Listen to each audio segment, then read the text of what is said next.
And we have Janine Miller, who has been very flexible on time, and I want to start by thanking you for that, Ms. Miller, and your team for accommodating us while the senator from the 14th spent a little bit of extra time in the well, along with the senator from the 53rd. Anybody else spent a lot of time in the well today? No? You're good? Okay. All right. Just want to highlight that for the GDOT planning director.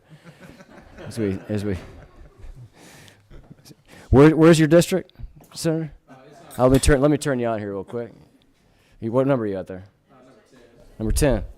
My district is down I-16, and it happens to be the second, and I love I-16. And like Elizabeth Taylor said to her fifth husband, I hope you won't be with us long now today in this committee meeting.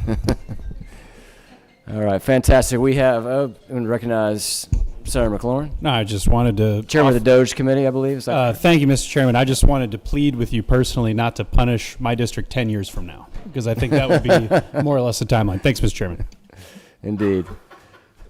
Thank you all for being here. Chairman Albers does have a road naming bill that is going to be an important bill for this committee to pass. We're going to deal with this one separately because the family will be here in a couple of days, I believe, Chairman. So I'm going to turn the floor over to you, and then we have a second bill that we'll move, and then we'll hear from Ms. Miller. Chairman Dolezal, thank you to you and your august committee here today. I wish the bill I brought you today had a better reasoning to why, because of the circumstances. But we lost, as you know, Roswell police officer Jeremy Labonte a couple of weeks ago. It was a devastating loss to this 24-year-old young man who had served as a Roswell police officer for 3 years, leaving behind a young wife who he met at the tender age of 11 years old and asked her to be his girlfriend for life. Their family has clearly struggled, as well as the police department and my community of Roswell, as does, I believe, everybody in our state who feels a personal connection when one of these devastating acts happen. He was a Georgia boy, born in Austell, grew up always wanting to serve, went to Georgia State University, was out on what was going to be a routine call when unfortunately a awful human being took his young life away from him. This is going to dedicate one of the busiest interchanges in our entire state of Georgia, one that both myself and Senator Beach, I think, are very familiar with, but I'm sure everybody at one point or another has gone up Georgia 400 to Holcomb Bridge Road. And I think it's wholly appropriate. Where he lost his life was not too far from that, probably about a half-mile away.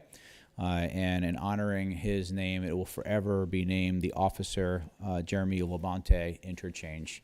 I would ask for your favorable consideration, and when we bring the family in, we will have them. Lieutenant Governor has been very kind to allow him to be one of our special presentations that day so we can express our gratitude and love and mourning to their family.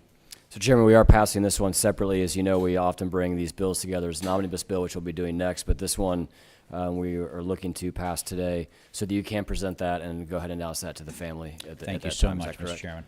I want to recognize Senator McLaurin. Thank you, Mr. Chairman. And Chairman Albers, thank you for bringing this resolution. And obviously, I've thanked you privately for it also. We both attended the funeral, and it was just really heartbreaking and overwhelming to see how tragic it was, but heartwarming to see the community response. And so I think this is a fully fitting resolution. It will be in my district, and so I'm sure that Roswell residents will be honored to cherish his memory forever. So thank you again. And at the appropriate time, I would make a motion. But I just want to say thank you, Senator, for being there, being a part of the entire process, and being the second signer on this important resolution. Senator McLaurin, I'll recognize you for a motion. Okay, move to pass. We have a motion from Senator McLaurin, a second from Senator Beach. Is there any discussion from the committee? Let's call for a moment of silence to offer our condolences again to Officer Jeremy Labonte's family. If we could. Absolutely. Why don't you pull the mic down, Senator Mallow, and say that again, if you would. Thank you, Mr. Chairman. I would just ask, while for the discussion point of passing this, we just observe another moment of silence for this officer and his family so that I can pray for them. Senators asked for a moment of silence.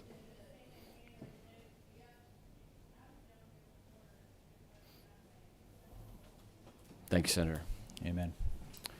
We have a motion and a second. Is there any other discussion? All those in favor, please signify by raising your hand.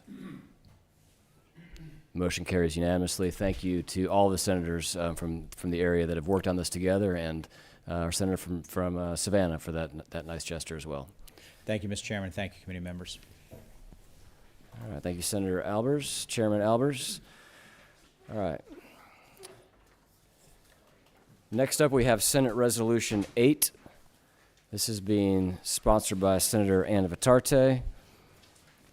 This resolution also encapsulates Senate Resolution 141 and then Senate Resolution 205, which I see Senator Orrock here. Senator, if you'd like to sit up here with Senator Anna Vitarte, I'll offer you an opportunity to speak to yours as well. Senator Anna Vitarte, I recognize you. Thank you, Mr. Chairman. Different circumstances, but unfortunately, several months ago, we lost Deputy Brandon Cunningham with the Paulding County Sheriff's Office, who was assassinated on the scene while responding to a domestic dispute. I know to this day, this incident that happened in Paulding County has impacted many of his former colleagues because of the dynamics of what happened on that tragic day.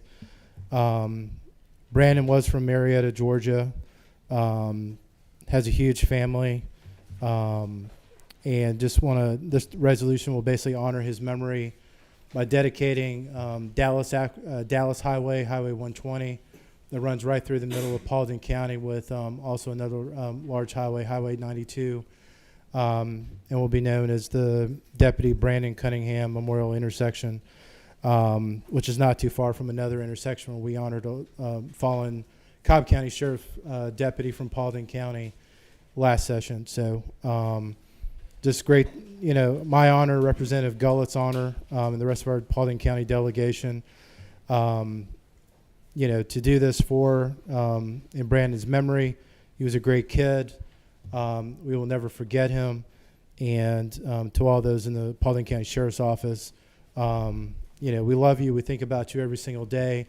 And former Sheriff Gullidge and our new Sheriff Ashley Henson, just want to thank them for their support to make this happen, and the community for supporting Brandon's family all the way up through today and hopefully into the future as we honor his legacy. So, Mr. Chairman, I'll turn it back to you. Thank you, Chairman. And Senator Orrock, I just wanted to offer you, if you want to take a quick, brief moment, if you'd like to. I know we've talked about Senator Fort a number of times in the chamber. I know he was a dear friend of yours, and I know you are happy to do this road name. Is there anything you'd like to share? Thank you, Senator Dolezal and committee members. This is the resolution, and we have had some wonderful, warm memories that we shared during the privilege resolution for Senator Vincent D. Fort, who served with us until 2017, and when he left to run for higher office. His family very much appreciated the opportunity that day to hear from so many with kind remarks and warm memories of Senator Fort. And this resolution, we've done the compliance with the due diligence with the Department of Transportation and advertised to name the Vincent D. Fort Memorial intersection in West End, just a few blocks away from the universities where he taught for some time, at the corner of Lee Street and Ralph David Abernathy Boulevard. Great. Thank you, Senator Orrock. Thank you, Senator. We are working off of LC 394688S, which incorporates the two resolutions that you've heard of, as well as a road naming for Senator C., who most of us had the opportunity, or perhaps all of us had the opportunity to serve with as well. And at the appropriate time, I'll entertain a motion. A motion due pass from Senator Ginn on LC 394688S, and a second from Senator Mallow.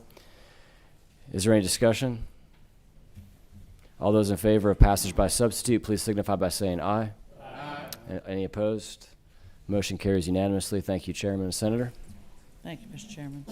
You all are on to rules. And the ever so patient, yet ever so busy, Janine Miller is going to come up. Members of the committee, as you know, a lot of work has been done over the last number of years. Chairman Beach, I know you spent a lot of work on freight and logistics. It was a passion of yours. Leader Gooch, and then Chairman Ginn all have led this committee. And the freight and logistics need has been long recognized, but only recently funded.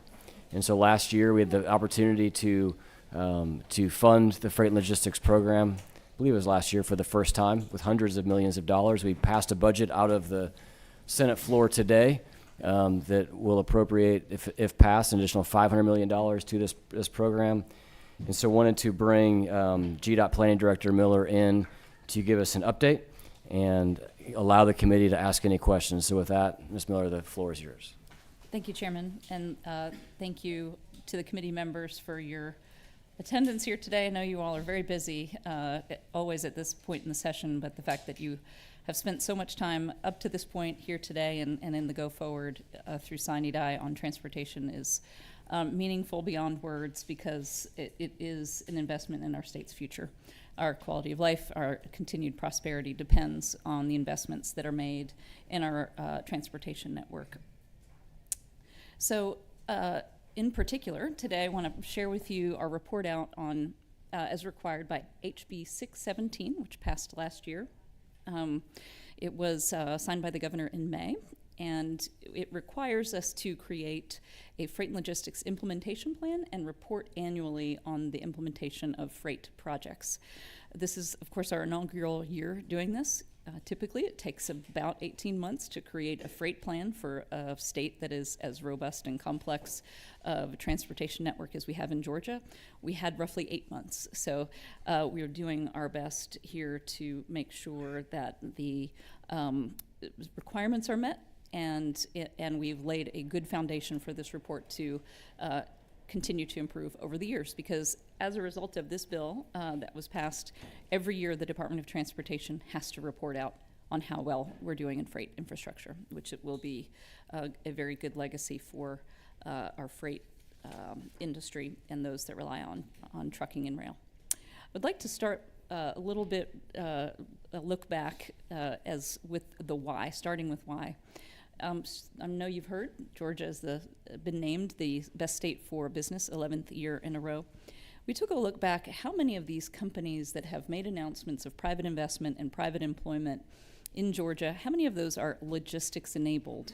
So out of at the time of this data capture was about a month ago, about $88 billion has been announced since Governor Kemp took office in private investment. That's since January of 2019.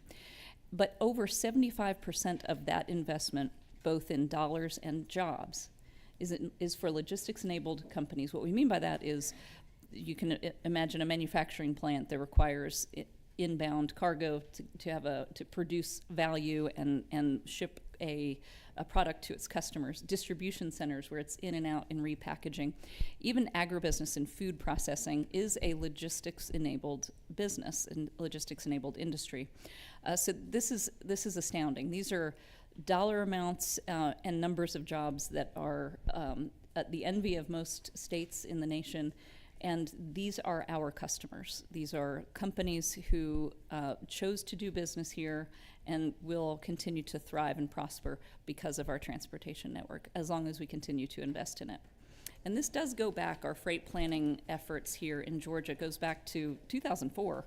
Actually, there was a freight handbook that was created by Georgia DOT. And then in 2008, the Commission for New Georgia had a freight and logistics task force that really set the course for the business-oriented view of how we study freight infrastructure and plan for its improvement. And we kicked off a freight plan in 2010. It was completed in late 2011, and in 2012 won a planning award, and we continue to do this work today. We were 7 years ahead of the freight plan requirement at the federal government, so we have been ahead of this curve for some time now. In 2023 was our next iteration. That freight plan was published 2 years ago. We engaged private sector companies and other organizations around the state to help us understand what businesses look at and what businesses require for their freight and logistics movement to be best in the nation, world class. So what you see here are shippers, the shippers meaning the ones who are the cargo owners, such as Coca-Cola, Chick-fil-A, Home Depot, Kroger, Pilgrims. And then there are others that are carriers themselves, such as Norfolk Southern, CSX, and let's see, Maersk is another one, as a shipping company. And then there are those who do both, who actually own the cargo and run fleets like Walmart. We got a full perspective across the board of what it takes for their companies to be successful. And then we produced in 2024 a business-focused freight planning analysis. And a lot of that has been done through that 2024 document has laid a very good foundation, very good groundwork for the requirements of the law. One thing you may recall that I was able to share with you all last year is this view of our state transportation network through the lens of our key industries: manufacturing, distribution, and food and agriculture. Typically, when you see a map of the state routes in Georgia, it's a black and white map. It's just roads. And all trucks, by the way, are allowed to use state routes as part of the legal requirements for our state network. But if in breaking this down a little bit more, you can see how important the roadways in southeast Georgia are for manufacturing, how important food and agriculture relies on, how much they rely on the roadways in all of South Georgia.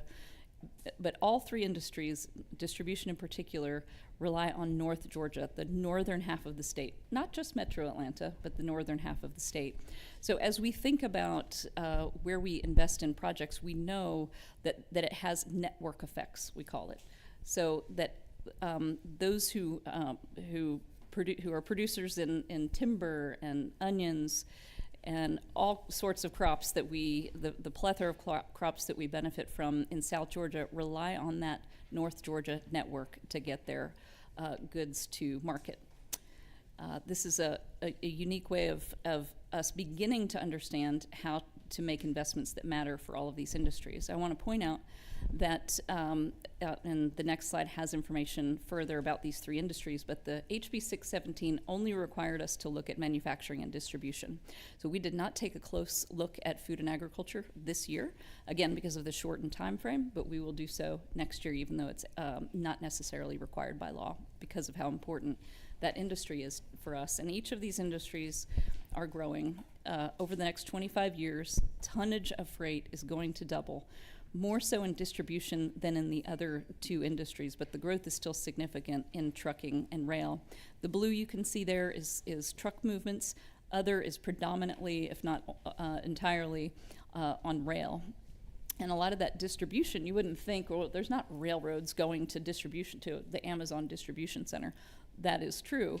But there are inland ports that serve a lot of that move from, say, the Port of Savannah, and imports and exports at the Port of Savannah on inland ports, rail to inland ports. And we have the Appalachian Regional Port is open today, and Georgia Ports Authority is further developing the Blue Ridge Inland Port in Gainesville, and likely one in the west part of the state as well, for supporting the rail movements. Millions of tons, yes. Now, as I mentioned, a lot of the work for HB 617 had been done, so we put it all into a mix, and we came up with the Freight and Logistics Implementation Plan, which is available. We are required to publish it by February 15th of every year.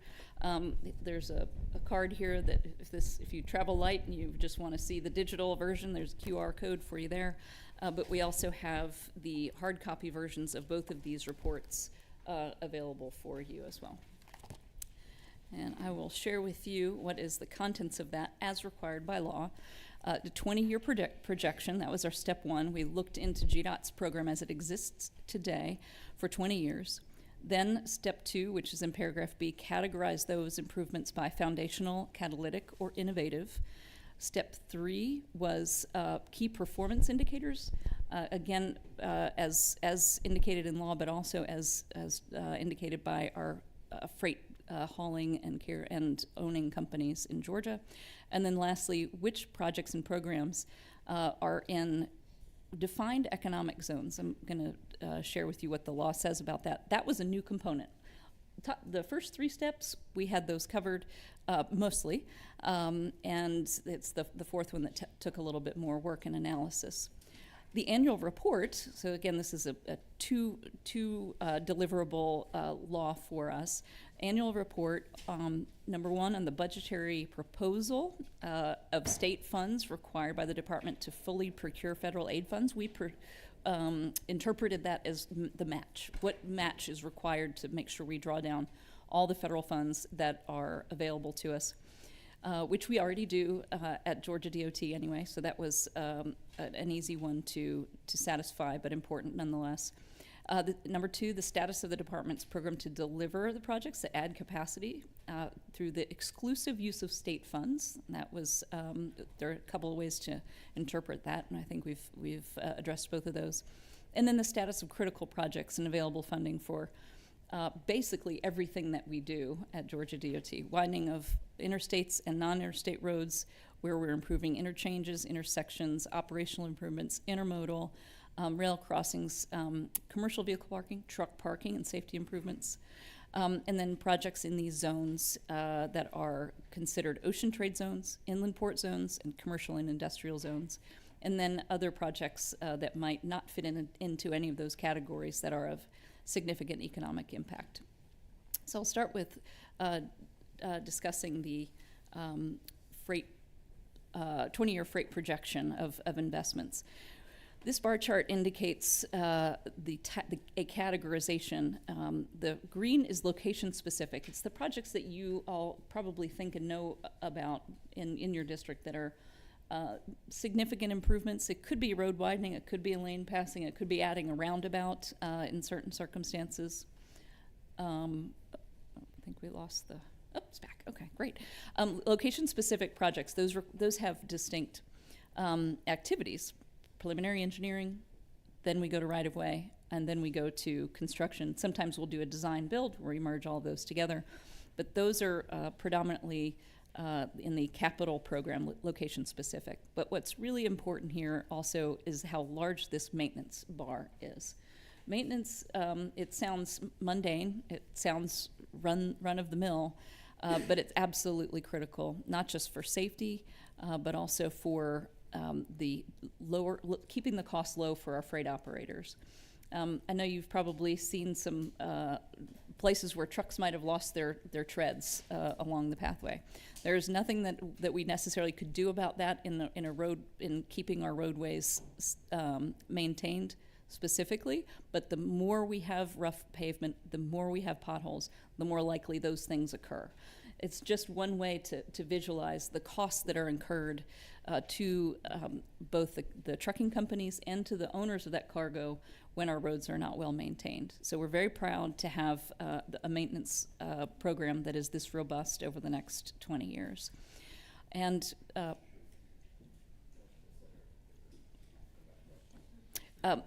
bridges, of course, are critical. And bridges is not just over a bridge, not over a body of water. It might be over a railroad trestle. It might be over another roadway to keep traffic flowing and moving safely.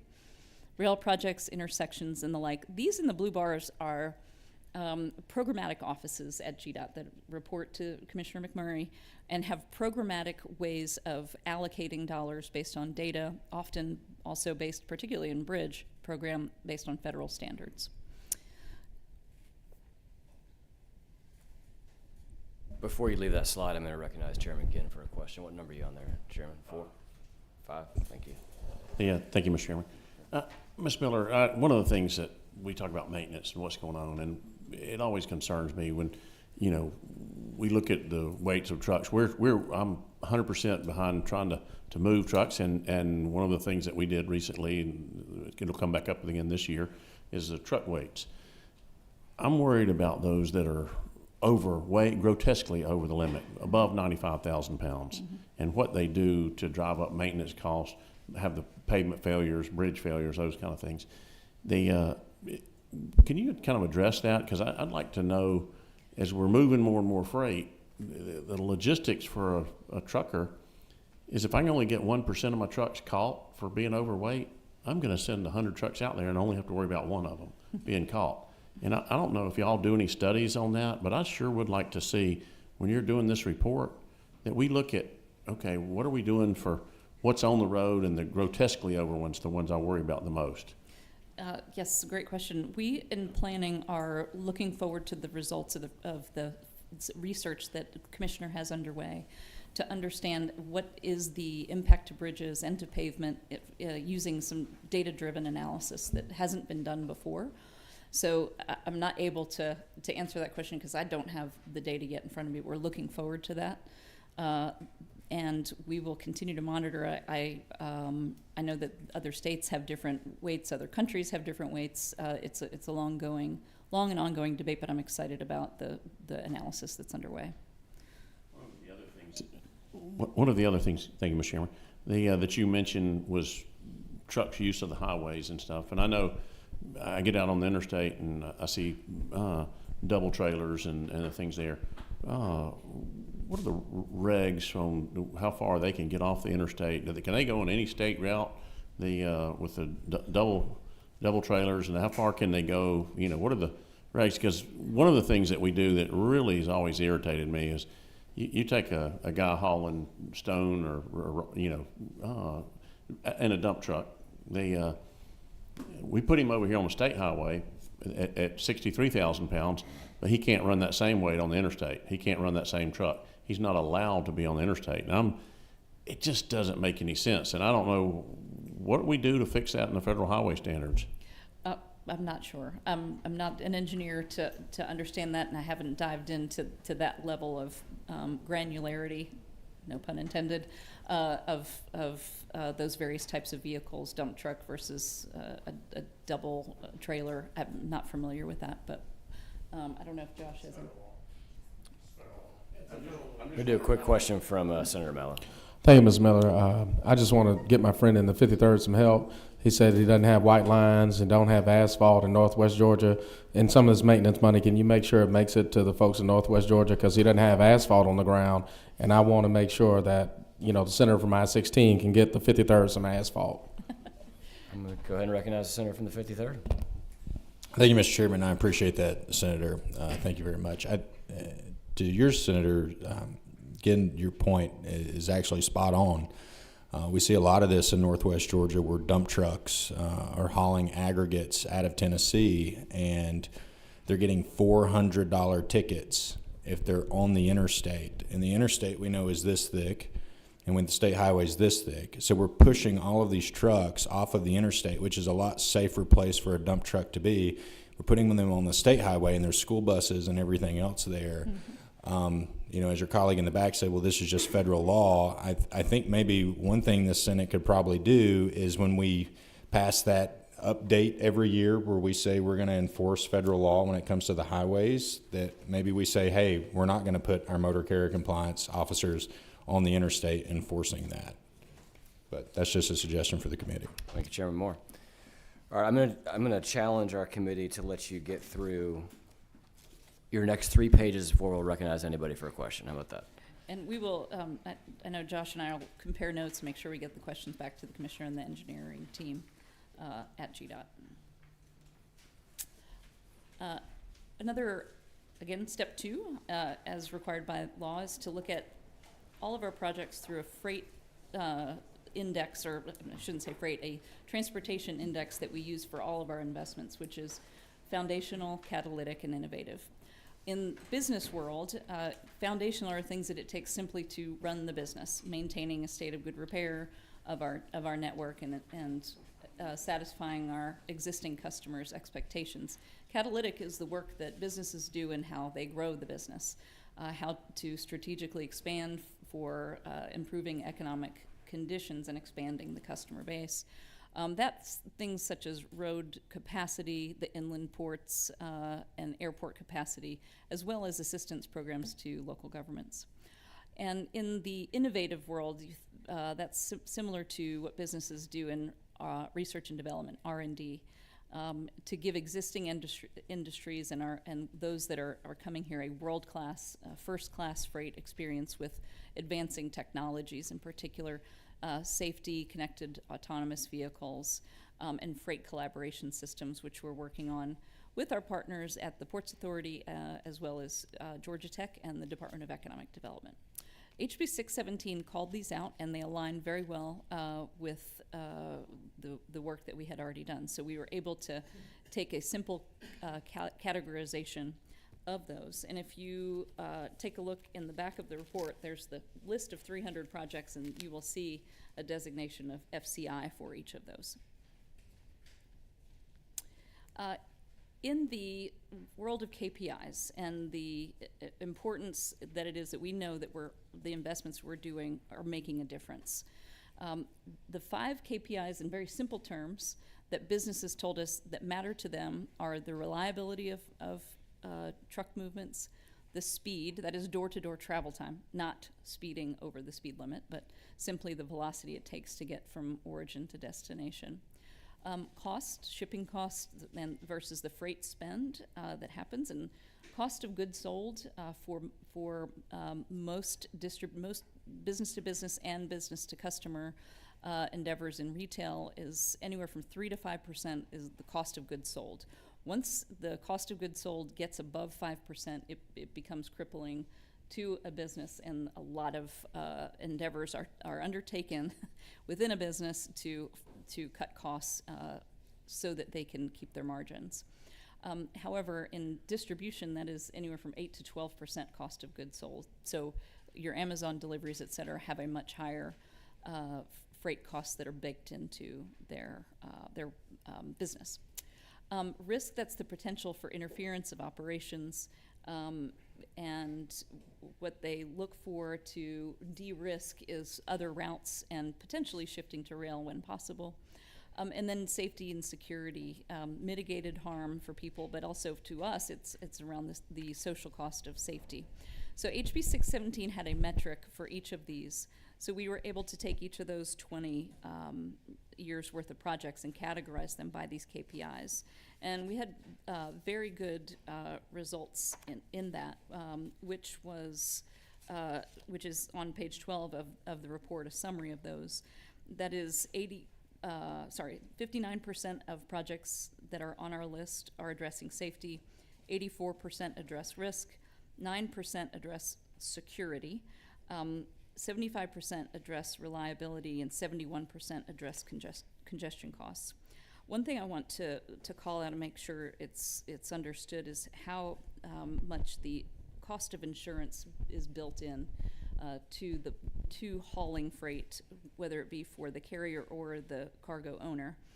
On a cost per mile basis, insurance premiums have gone up 47% over the past 10 years. And that data point is even a little old, so I would imagine it's probably well over 50% at this point in time. So that addresses the key performance indicators, particularly of cost, risk, and safety and security. So the work to reduce insurance premiums matters for our freight industry, once again, which has been 75% of our new growth we've had in the state. Lastly, the bill, HB 617, required us to look at economic zones, the first one being international trade zones, ocean trade zones. So we had to take a 20-mile radius out of the Port of Savannah and the Port of Brunswick and determine at that 20-mile marker which counties were touched. And so those counties are shown here in blue. And there are roughly 23 projects. There are 23 projects in this zone over the next 20 years, nearly $1 billion worth of investment happening in this area. That includes I-16, Senator Miller. Economic zone number 2 is the inland zone. This is the Appalachian Regional Port and the Blue Ridge Connector. Again, we are required to go out 10 miles from the point of that and tag those counties that are within that 10 miles, as well as Bainbridge. 30 projects there, and good deal of investment happening in those areas as well. This was the big one. If you've heard me say Georgia is a freight state, this might be a good piece of evidence of that, which is the Commercial and Industrial Impact Zone. any county within 5 miles of a commercial or industrial warehouse or production facility that is larger than 200,000 square feet. This is 21 out of 159 counties. We have 281 projects in these zones, worth nearly $21 billion of investment over a 20-year period.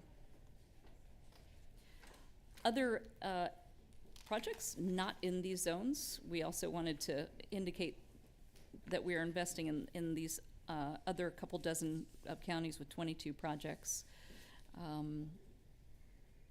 And then in the annual report, job number one, of course, was to discuss what the match requirement is for the federal funds.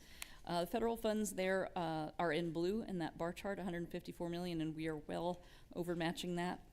Thankfully, if we were only relying on the federal dollars to invest in our freight network, we would not be able to, we would not have a hope of catching up. So continue to thank you for the investments there. This total is $335 million worth of investments in the prior year, so fiscal 2024. Local governments, either through their budgets at cities or counties or through the TIA investment, the Transportation Investment Act, those regional referenda, are also supporting freight in various ways in the 4 regions where that regional sales tax was approved by the voters. And roughly half of these dollars last year were a result of the appropriation last year, the state general fund appropriation. This was the breakdown of those dollars. Construction was more than half of what we did last year at Georgia DOT for freight projects. We also, though, keep the pipeline going with purchasing right-of-way and preliminary engineering, PE, and scoping, which is SCP there. TRIP annual funding, for those of you who might not have heard of TRIP, it stands for the Towing Recovery Improvement Program, incentivizes towing companies to get the big rigs off the roadway as soon as possible, but safely. That incentive program has made an incredible difference in clearing truck crashes when they occur. That concludes my presentation today, Chairman. Thank you. I want to ask a question, and the board's lighting up here, and so I'll get to the other senators. Remind me what the number is on the gap between kind of traditional HB 170 funding and if we would have moved forward with that, not done any freight logistics funding, and the need as you guys identified it looking out. I think you looked out 20 or 30 years. What we have found in this report is that to complete all of the projects, we would need an additional $19 billion over the 20-year period. And that's just state money, or does that include any federal funding as well? We assume federal funding as it currently is, not an improvement or a decrease, and Okay. those things are uncertain now. So the $19 billion of state funding is needed, and what's the time frame on that? 20 years. Okay. So really, we need to be finding ways to essentially double what we're doing currently, because we're doing $500 million right now in the budget that we passed today. And those are our cost estimates as they exist today. Some of them are planning level cost estimates.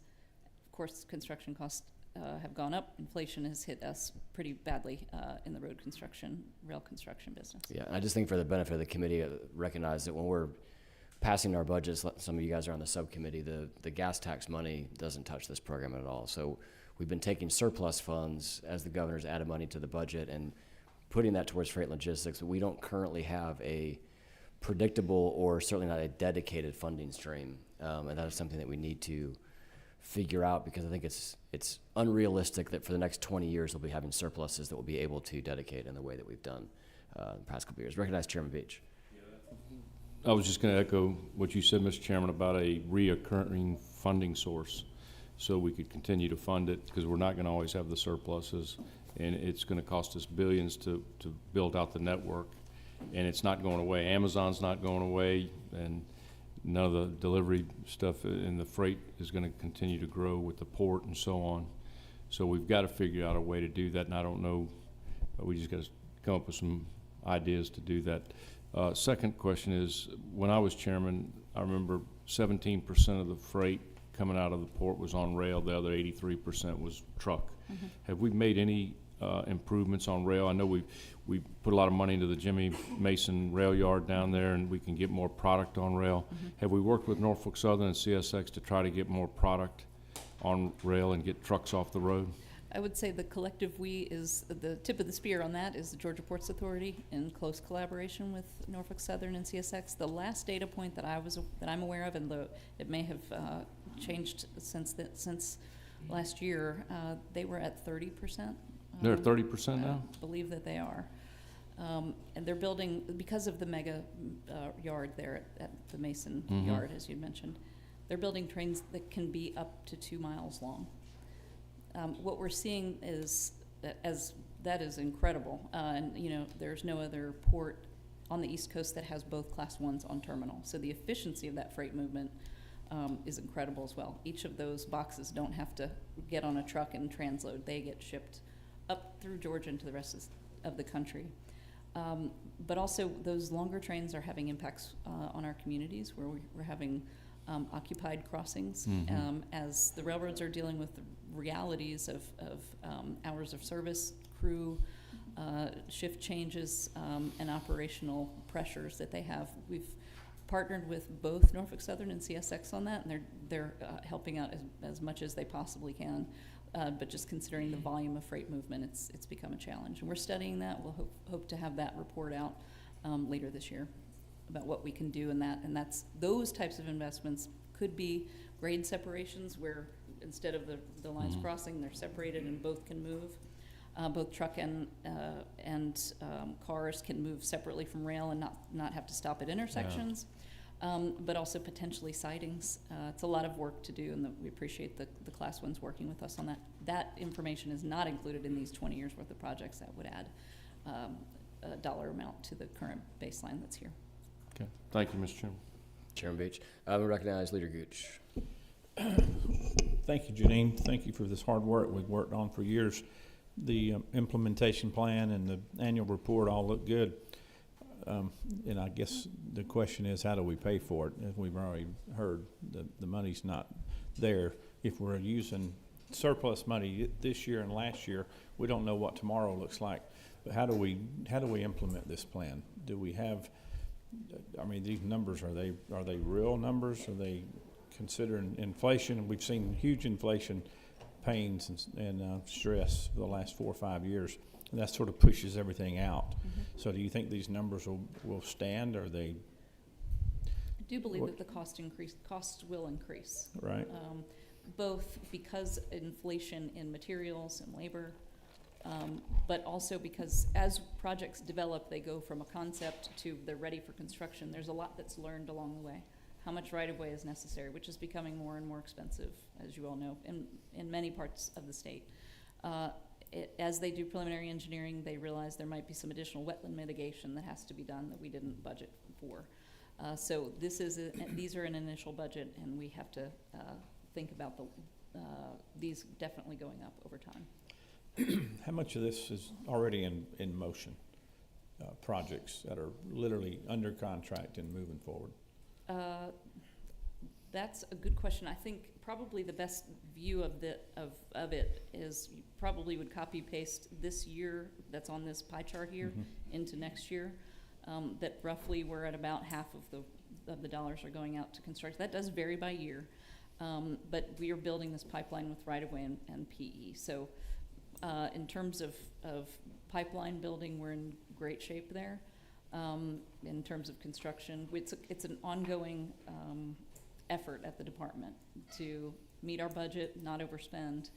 And then from time to time, believe it or not, Washington does send us additional money because Commissioner McMurray and his team do such an amazing job of getting projects out on time.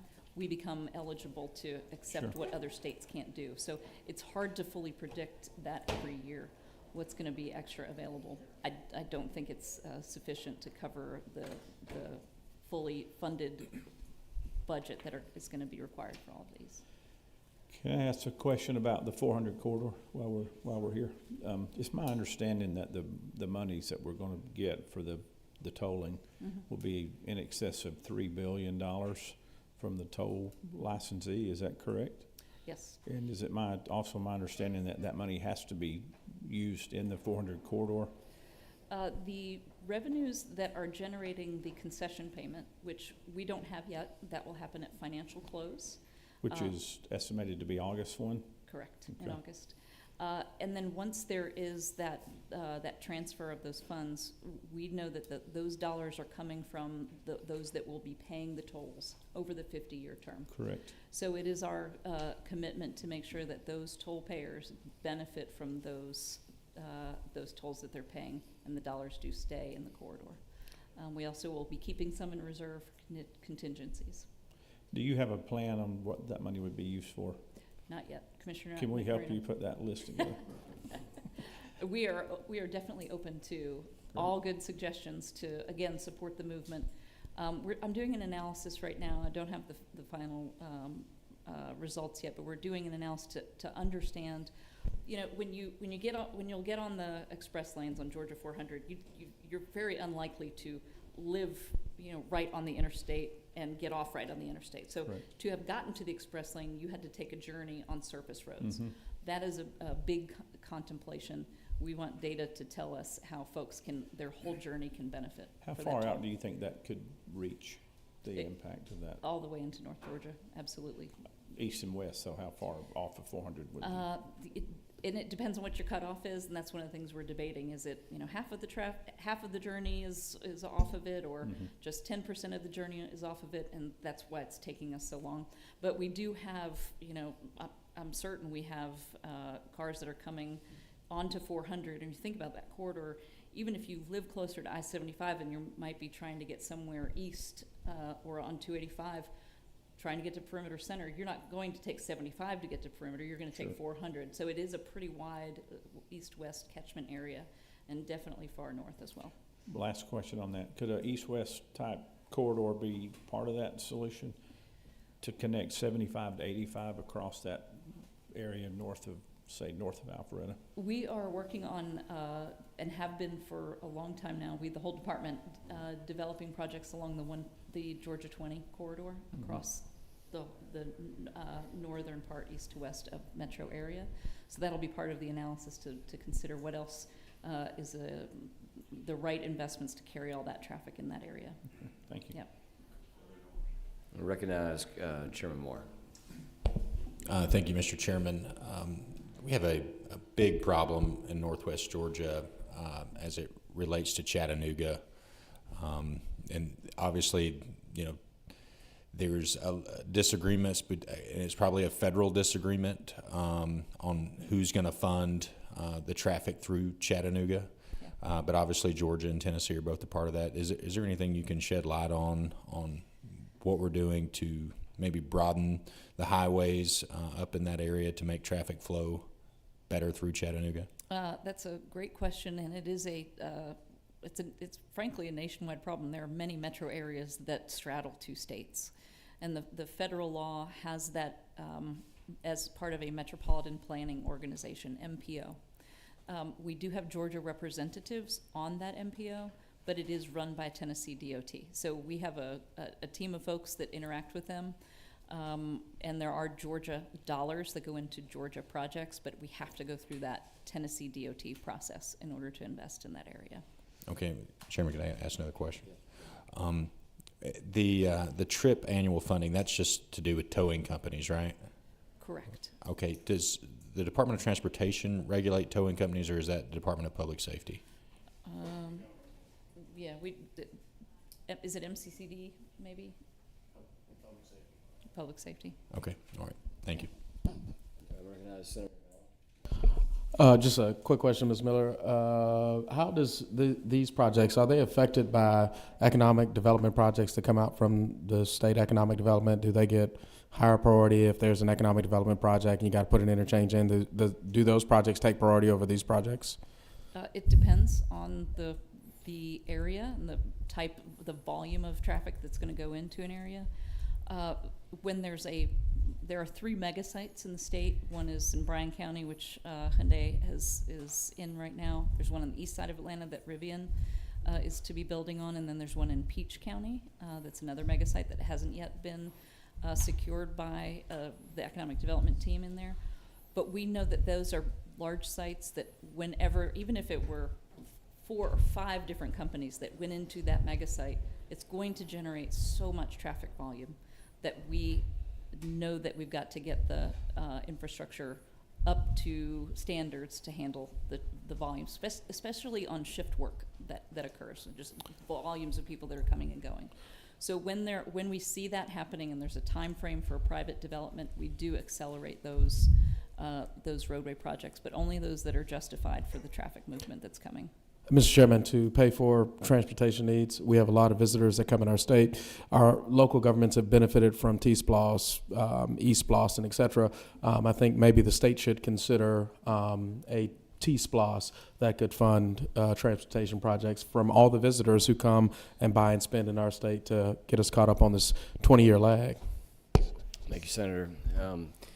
Ms. Miller, we just got done, we're going to land somewhere in the $500 to $550 million range. I know there's been some differences in the number for the budget that we just put in towards freight logistics specifically. Can you help the committee understand, once that money is appropriated, what's the interplay between your office and GDOT on how, who picks the projects, and then kind of when can we expect to see new pavement laid down with the funding that we just passed? As an example, what was funded last year is helping us out with 3 years worth of projects. It takes a while, unfortunately, to get a project from even a plan, if we have it in the plan like the Coastal Empire study, to being able to get it into construction. So, for instance, I-16 widening, we're getting started on the engineering and if there's any right-of-way, but it's not going to go to construction until 2026, and those monies were appropriated last year.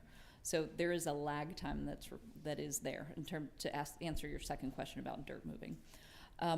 In terms of who chooses the project, the planning office works in very close collaboration with Commissioner McMurray's team, particularly the engineers and project delivery team.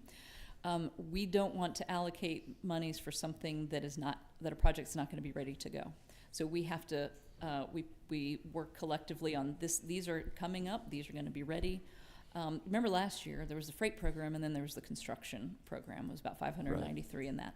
That was very much driven on what projects are sitting ready to pull off the shelf. Those plans are ready to go to construction. We were able to advance projects by a total of 43 years for those dozen and a half projects, because those were ready to go. Freight's a little bit different. We're in the status of developing and getting those freight projects ready right now. It wasn't until last year we could even think about having an extra $500 million to fund them. So it is a very close collaboration, joint effort between me and the commissioner. Thank you. Any other questions from the committee? I don't see any. Thank you so much for being here. Thank you for your flexibility today. Thank you. And we'll see you soon. The committee is adjourned.